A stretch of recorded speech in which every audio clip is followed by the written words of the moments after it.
하나님께서 이 근본의 악을 발견하기 위해서 어떤 연단을 주시고 그 연단을 통해서 어떻게 근본의 악이 드러나고 어떻게 그 악을 버리고 선결될 수 있느냐 하는 것을 두 사람의 예를 들어서 설명을 하도록 하겠습니다. 그래서 이번 시간에는 욥이라는 인물과 그 욥이 받았던 연단, 여기서 연단은 아까도 말씀드렸지만 선결되기 전의 연단입니다.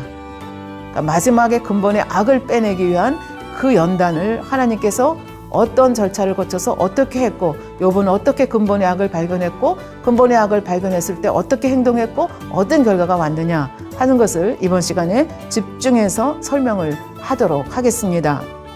이 욥이라고 하는 사람이 겉으로 볼 때는 순전하고 정직하고 하나님을 경외하고 악에서 떠난 자지만 그 마음속에 무엇인가 하나님을 오해하는 것, 그래서 하나님을 두려워하고 하나님을 무서워하는 그런 마음이 있었다고 하는 것을 볼 수가 있습니다. 이렇게 욥이 두려워하고 무서워한 마음이 있다는 것은 하나님을 온전히 사랑하지 못했다 하는 것을 저희가 알 수가 있습니다. 본성 속에 있는 악이 드러나기 시작하는 거죠. 그러니까 너무 악창이 심하니까 귀화장으로 굶고 그 고통이 너무 하루가 아니요 이틀이 아니요 벌써 욥의 친구들이 온 게 일주일 지났지 않습니까? 그러니까 굉장히 시간이 가면서 더 견딜 수 없는 한계 상황을 넘어서는 상황이 됐습니다. 그러면서 이제 그 근본 속에 들어있는 악이 드러나기 시작했습니다. 그 악의 모습이 우선은 자기의 생일을 저주하고 자기의 낳은 부모를 원망하는 모습으로 나옵니다. 욥기 3장 1절에 보니까 그 후에 욥이 입을 열어 자기의 생일을 저주하니라. 2절 욥이 말을 내어 가로되 3절 나의 낳은 날이 멸망하였더라면, 그러니까 내가 낳은 날 내가 죽어버렸더라면 그런 얘기죠. 나마를 베었다 하던 그 밤도 그러하였더라면, 그날이 캄캄하였었더라면, 하나님이 위에서 돌아보지 마셨더라면, 빛도 그날을 비치지 말았더라면, 이렇게 자기의 생일을 저주하고 부모님을 어떻게 해요? 저주하는 거죠. 결국 왜 나를 낳으셨습니까? 저주하는 모습입니다. 11절에 보니까 어찌하여 내가 태에서 죽어 나오지 아니하였었던가, 어찌하여 내 어미가 낳을 때에 내가 숨지지 아니하였던가, 기막힌 고백을 하는 것을 볼 수가 있습니다. 그러니까 이제 옆에 있는 친구들이 이렇게 악을 바라는 모습을 보면서 나름대로 이 말 저 말을 하게 됩니다. 그래서 이렇게 그 욥이 너무 엄청난 악을 쏟아내니까 결국은 그 욥의 친구들도 도와주러 왔다가 욥이 악을 쏟아내는 모습을 보면서 욥과 변론을 하게 되는데, 사실 변론이라는 것이 우리 보통 사람 사이들도 그렇지 않습니까? 처음에는 좋은 생각으로 변론하다가 이 이상한 말이 나오면 더 이렇게 점점 악을 바라면서 나중에 대판 싸움으로 끝나고 이런 경우를 보게 되죠. 그래서 변론은 백해무익하다 이렇게 볼 수가 있는데 욥께서도 이제 그 모습이 그대로 나옵니다. 그래서 그 친구들과 변론을 하는데 욥은 변론하던 친구들을 무시합니다. 그러면서 악을 바랍니다. 그래서 친구들이 무슨 악을 바랬는가는 조금 이따 말씀드리도록 하고요. 욥이 친구들을 향해서 어떻게 악을 바라였는지 몇 가지만 예를 들어서 설명을 하겠습니다. 그러니까 점점 변론을 하다 보니까 감정이 막 격해지면서 막 속에 있던 것이 가라앉았던 찌꺼기들이 막 드러나게 되는 거죠. 욥기 6장 30절에 보면 내 혀에 어찌 불의한 것이 있으랴. 나는 말했다 하면 다 의롭다는 거예요. 나는 의롭다. 내 미각에 어찌 계율을 분별치 못하랴. 나는 의롭다.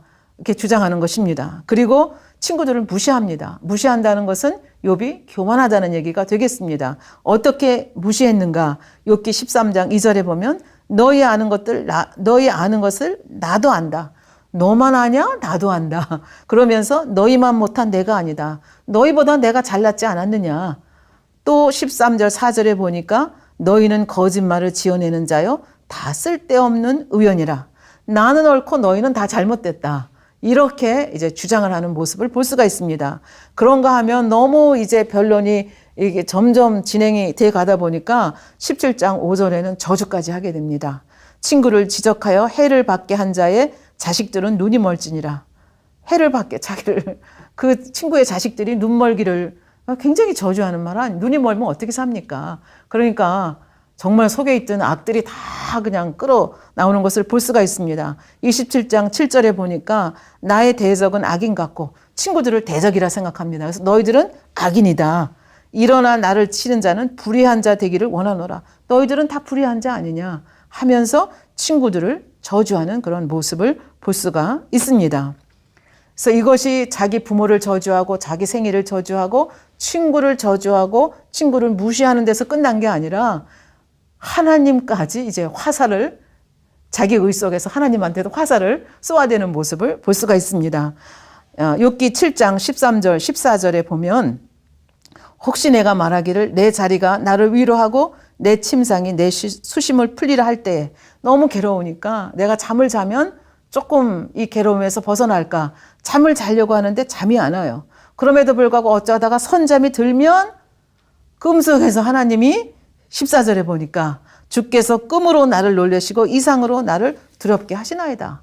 하나님이 얼마나 지독하신 하나님인지 꿈속에까지 찾아와가지고 그 잠깐 자는 잠도 못 자게 하고 꿈으로 나를 놀래키고 나를 두렵게 한다. 하나님을 원망하는 그런 모습을 볼 수가 있습니다.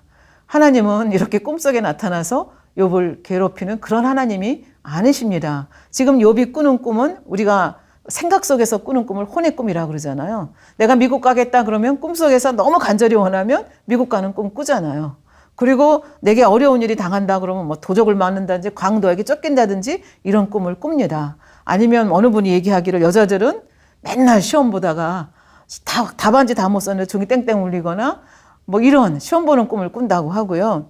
한국 남자분들은 군인 가는 꿈, 갔다 왔는데 영장이 또 나오는 거, 뭐 이렇게 철모 소총 청소하는데 잊어버려서 그냥 어떻게 할까 하는 꿈, 뭐 이런 꿈 꾼다고 하죠. 이런 건 다 이제 생각 속에서 나는 꿈이죠. 근데 영의 꿈은 내 영이 꾸는 꿈이죠. 아니면 성령께서 일러주신다든지 하나님께서 이제 앞일을 알려주시는 그런 꿈이 영의 꿈이죠. 그래서 여러분들도 경험해 보시면 영의 꿈은 너무나 선명해서 10년 전에 꾼 꿈이라 할지라도 내 뇌리에서 없어지지 않죠. 근데 생각 속에서 나오는 꿈은 꿈을 꾸고도 뭘 꿨는지 잊어버리는 경우 있고 또 기억한다 하더라도 완전히 개꿈으로 끝나는 경우가 많이 있죠. 근데 여기서 욥은 지금 자기 두려움 속에서 자기 생각 속에서 이렇게 꿈을 꾸고도 그것을 하나님께서 이렇게 나를 놀래키는 하나님이라고 하나님을 또 엄청나게 오해하는 그 모습을 볼 수가 있습니다. 그런가 하면 욥기 7장 20절에 보면 나를 감찰하시는 자여 내가 범죄하였은들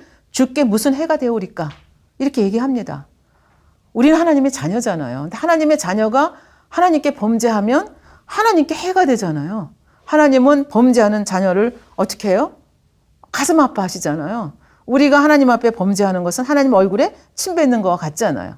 우리가 교회에 또 주의 종에 목자에 대해서 침 뱉는 것 같잖아요. 그래서 우리가 범죄하면 우리 당회자님 굉장히 가슴 아파하시잖아요. 어느 정도까지 기가 다 빠져서 애통하며 기도할 정도로 그렇게 범죄하면 가슴 아파하고 하나님도 마찬가지입니다. 근데 여기서 지금 욥은 오해하고 있는 거죠.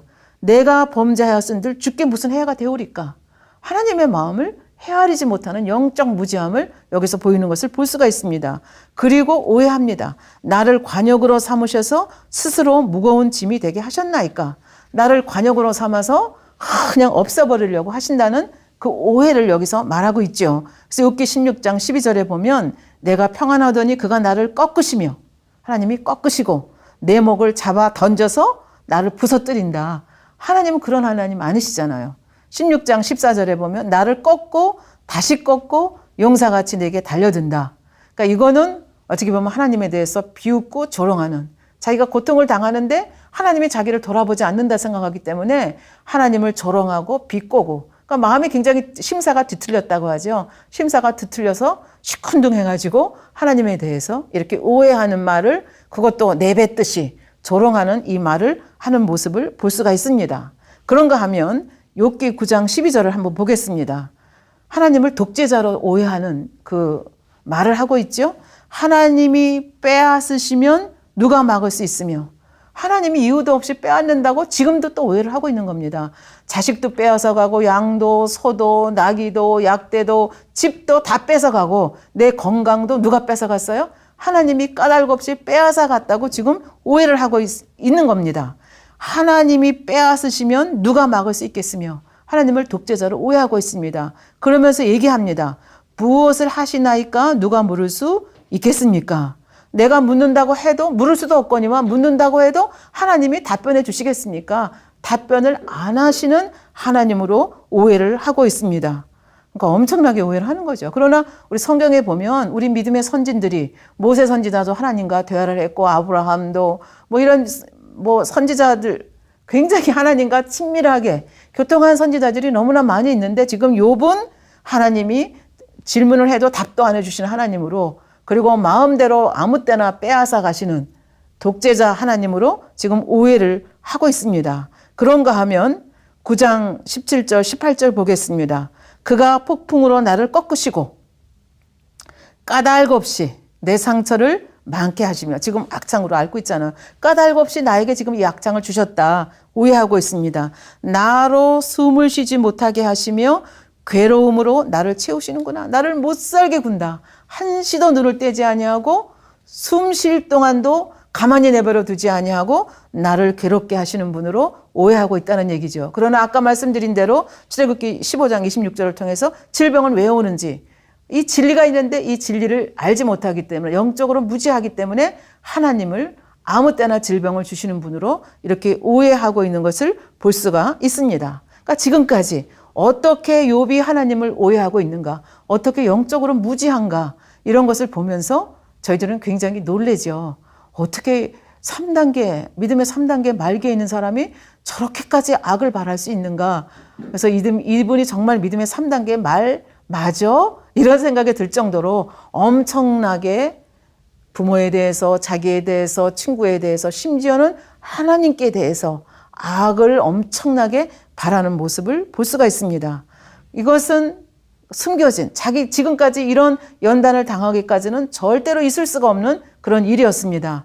그런데 이런 연단을 받지 않으면 절대로 그 속에 있는 악이 나오지가 않고, 악을 발견하지 못하면 버릴 수 없는 것을 하나님께서 아셨기 때문에 결국은 연단을 허락하셨고, 욥이 순전한 사람이기 때문에, 하나님을 너무 사랑하는 사람이기 때문에 알지 못해서 못 버린 것뿐이지, 일단 깨닫기만 하면 그 자리에서 버릴 수 있는 욥인 것을 아셨기 때문에 하나님께서 이런 연단을 허락하신 거죠.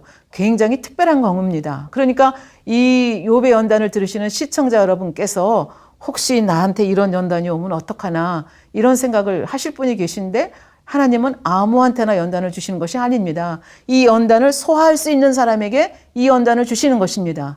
연단을 소화하신다고 하는 것은 무슨 얘기입니까? 어떤 환경에서도 하나님의 손길을 깨닫고 깨달을 수 있는 사람, 그리고 깨닫기만 하면 버릴 수 있는 그런 사람, 그러니까 적어도 믿음의 반석 이상 들어온 자에게만 이런 연단을 줄 수가 있다는 얘기니까 너무 걱정하지 않으셔도 된다는 얘기가 되겠습니다. 그러면 지금까지 악을 이렇게 바랬는데 이 악이라는 것을 깨우쳐 주어야만 되지 않겠습니까? 그래서 이제부터는 어떻게 욥을 통해서 욥이 내가 지금 악을 바라고 있고, 내가 얼마나 무식한 자인지, 얼마나 무지한 자인지, 하나님에 대해서 얼마나 오해하고 있는지를 깨닫게 해줘야 되지 않겠습니까? 그래서 지금부터는 어떻게 하나님께서 욥의 무지함을 깨우쳐 주시고 욥이 악하다고 하는 것을 깨우쳐 주시는지 깨닫게 하시는 하나님에 대해서 욥기를 중심으로 말씀을 드리겠습니다. 우선 욥기 38장 2절에 보면 무지한 말로 이치를 가리우는 내가 누구냐? 이렇게 질문을 하시는 것을 볼 수가 있습니다. 그래서 욥기 38장 1절부터 4절까지를 조금 쉽게 풀어서 제가 읽어드리면 다음과 같습니다. 그때 여호와께서 폭풍 가운데서 욥에게 말씀하셨습니다. 무식한 말로 나의 뜻을 어둡게 하는 자는 누구냐? 너는 허리띠를 동여매고 대장부처럼 일어나서 묻는 말에 대답하라. 내가 땅에 기초를 세웠을 때 너는 도대체 어디에 있었느냐? 내가 그렇게 많이 알면 대답 좀 해라. 이렇게 얘기를 했습니다. 그러면서 하나님께서는 땅의 기초에 대해서, 바다의 근원에 대해서, 땅의 넓이, 아침의 밝음, 눈과 우박, 광명과 흑암의 처소, 이슬, 서리, 얼음, 폭우, 비, 번개, 이런 걸 들어가지고 알면 대답하라 하면서 지금 질문을 계속해 가는 것을 볼 수가 있습니다. 그러나 여기서 모든 질문을 다 설명해 드릴 수는 없고, 이 하늘과 땅의 신비에 대한 질문 하나만 설명하고 넘어가도록 하겠습니다. 욥기 38장 31절에 보면 이런 말씀이 있습니다. 내가 묘성을 매어 떨기되게 하겠느냐? 삼성의 띠를 풀겠느냐? 하늘의 별자리에 대해서 지금 얘기를 하고 있는 겁니다. 여기서 묘성이라고 하는 것은 황소 자리의 일부분을 차지하고 있는 6개의 무더기 별 무리들이라고 합니다. 그래서 옛날 그 페르시아 사람들은 이걸 진주 목걸이다 이렇게 표현을 했다고 하는데요. 이 과학자들의 말에 의하면, 과학자들이 관찰한 거에 의하면 이 묘성은 500개 내지 1000개의 별들로 이루어져 있다고 합니다. 그러니까 떨기, 이렇게 뭉텅이 뭉텅이를 이루고 있다는 얘기가 됩니다. 그래서 내가 그 묘성을 메어서 이렇게 떨기로 만들 수 있느냐, 그 질문을 하나를 하고 있고요. 그 다음에 삼성의 띠를 풀겠느냐. 삼성은 오리온 별자리 중앙에 나란히 있는 3개의 큰 별이라고 합니다. 이거를 풀어서 이 띠를 풀 수 있겠느냐, 이렇게 질문을 하고 있습니다. 이 질문을 조금 쉽게 말씀을 드린다면 이런 말입니다. 요봐, 내가 그렇게 유식하고 그렇게 잘났다 하면 내 마음대로 별들의 무더기를 떡주물듯이 주물어서 떨기를 만들고 삼성을 이렇게 띠를 풀어서 네가 만들 수 있느냐, 이렇게 질문을 한 겁니다. 왜? 욥이 자기는 의롭다 하면서 하나님보다 더 의롭다고 막 주장하고 변론했거든요. 그러니까 네가 그렇게 의로우냐 하면서 이거를 실감나게 하나님이 지금 이 묘성과 삼성의 예를 들어서 질문을 하고 있다, 이렇게 볼 수가 있겠습니다.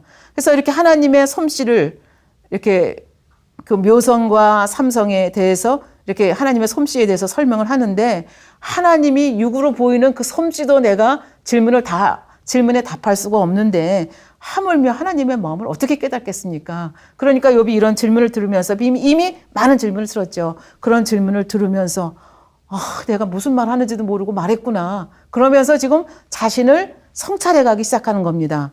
그래서 이렇게 이 하늘과 땅의 신비에 대한 질문을 쭉 하고 난 다음에 또 그 다음에는 뭐에 대해서 얘기를 하는가 하면은 동물의 세계를 하나하나 들어가면서 또 질문을 계속해 가는 것을 볼 수가 있습니다. 예를 들면 사자에 대해서, 까마귀에 대해서, 산염소, 들나귀, 들소, 타조, 말, 매, 독수리, 하마, 악어, 이런 거에 대해서 쭉 설명을 하면서 이렇게 질문을 계속해 가는 것을 볼 수가 있습니다. 예를 들면 욥기 39장 1절부터 4절에 보면 산염소, 암사슴에 대한 질문을 합니다. 1절에 보면 산염소가, 그러니까 산에 있는 그러니까 야생 염소가 새끼 치는 때를 내가 아느냐? 암사슴의 새끼 낳는 기한을 내가 알 수 있느냐? 그것이 몇 달 만에 만삭되는지 아느냐? 그 낳을 때를 아느냐? 그것들은 몸을 굽으리고 새끼를 낳아 괴로움을 지어보려며. 그러니까 이 새끼들이, 이 암사슴이나 산염소가 새끼를 낳을 때 그 잉태하는 기간이 있고 그걸 이제 다 견뎌내고 그 다음에 힘들여서 새끼를 낳는다는 거죠. 이걸 통해서 무슨 얘기 하는 거예요? 너희 부모도 너를 이렇게 힘들여서 너를 낳았는데 네가 네 부모의 사랑을 아느냐? 왜? 부모를 저주했잖아요. 자기 생애를 저주했잖아요. 그걸 깨우쳐 주는 겁니다. 그리고 하나님, 우리 인생들을 만드신 하나님, 그래서 우리를 이 땅에서 경작하시는 하나님의 그 사랑을 내가 아느냐? 이렇게 질문하는 겁니다. 그래서 이런 질문을 들으면서 욥은 이제 깨우치기 시작하는 거죠. 내가 깨닫지 못하는 말을 했구나. 내가 아무것도 모르면서 지금 하나님에 대해서 해서는 안 되는 말을 했구나 하는 것을 말하는 거죠. 4절에 보니까 그 새끼는 강하여져서, 새끼가, 부모가 그렇게 고생해서 잉태해서 낳게 되면 그 새끼를 기르죠. 그러면 새끼가 강하여져서 빈들에서 길리우다가 때가 되면 나가고 다시는 어미에게로 돌아오지 않는다, 그 얘기입니다. 그래서 인생들도 하나님의 사랑을 모르고 부모의 사랑을 모르고 나 홀로 잘났다 그렇게 주장하는 너 욥도 이 새끼들 같지 않느냐, 나 혼자 잘하고 나 잘나서 이렇게 하는 걸로 생각하지 않느냐 하면서 욥이 얼마나 무지한가를 이 짐승을 통해서 깨우쳐 주는 것을 볼 수가 있습니다. 그런가 하면 욥기 39장 13절부터 18절에 보면 타조 비유를 통해서 또 깨우쳐 주는 것을 볼 수가 있습니다. 13절에 보면 타조는 즐거이 날개를 친다마는, 여러분들 사진을 통해서 보면 타조가 굉장히 크잖아요. 그리고 날개가 굉장히 큽니다. 그래서 굉장히 우아하게 날갯짓을 한다마는 그 깃과 털이 인자를 베푸느냐, 이 얘기입니다. 그러니까 이거를 다른 말로 표현하면 지금 욥을 깨우쳐 주기 위해서 지금 이 말을 하는 거 아닙니까? 그러니까 욥이 지금 타조가 깃털을 자랑하는 것처럼 지식을 자랑하고, 왜냐하면 그 욥이 변론하는 과정에서 나오거든요. 자기의 교養을 자랑하고 명예를 자랑하고 권세를 자랑하고 물질을 자랑하거든요.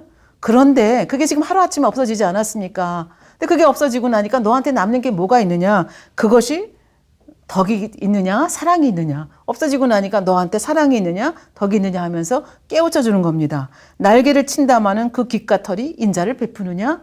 이 질문을 듣는 순간 자기를 또 바라보게 되는 거죠. 그러면서 14절, 15절, 16절에 말합니다. 이 타조가 알을 낳아가지고 자기가 이렇게 품어서 부화하는 게 아니라 뜨거운 모래 속에 이렇게 파묻어 놓거든요. 그리고 타조는 아무 생각 없이 가버린다는 거예요. 그러면 이 타조 알이 뜨거운 열기로 부화는 하는데 부화하기 전에 사람이 발로 밟든지 짐승들이 가다가 발로 밟든지 아니면 타조 알에 맛을 들인 짐승이 그걸 가서 캐먹을지 전혀 타조는 신경 쓰지 않는다는 거죠. 너도 마찬가지 아니냐. 네가 지금 무수하게 무슨 말 하는지 모르고 뱉어냈는데 그게 뭘 뜻하는지 너 아느냐. 타조하고 다를 게 뭐냐. 이렇게 깨우쳐 주시는 것입니다. 그 다음에 18절에 보면 그러나 그 몸을 떨쳐 뛰어갈 때는 툭 하고 성큼성큼 뛰어갈 때는 자기가 잘난 척 한다는 거죠. 그래서 말과 그 탄 자를 경히 여기느니라. 말과 말 타고 가는 사람을 우습게 여기고 무시한다는 거죠. 마치 욥이 친구들을 우습게 여기고 그 저주했던 거하고 똑같다는 얘기죠. 그래서 이걸 통해서 내가 지금 무슨 짓을 했는지 이것을 깨닫게 해준다는 얘기가 되겠습니다. 그러면서 욥기 40장 1절 2절 말씀을 보면 여호와께서 또 욥에게 말씀하여 가라사대 변박하는 자가 전능자와 다투겠느냐 하나님과 변론하는 자는 대답할지어다. 지금 하나님과 변론하겠다 그러고 자기가 더 하나님보다 의롭다고 이렇게 주장하지 않았습니까? 그러니까 하나님이 그림자처럼 생각했는데 어느 순간 실제로 하나님이 자기에 나타서 막 이렇게 따지고 드니까 너 변론하는 자 대답하라고 하니까 욥이 뭐라고 대답을 하는가 하면 지금까지 하나님 나오세요. 나하고 변론해요. 그리고 이제 계속 하나님 나오시라고 했는데 하나님은 아무 말이 없으셨거든요. 근데 어느 순간 갑자기 하나님이 나타나서 막 질문을 퍼부어대니까 지금 욥이 정신이 없는 거예요. 그러면서 내가 도대체 무슨 얘기를 했는지 자기 자신의 실체를 깨닫기 시작하는 겁니다. 그래서 뭐라고 대답을 하는가 하면 욥기 40장 3절 욥이 여호와께 대답하여 가로되 나는 미쳐나오니.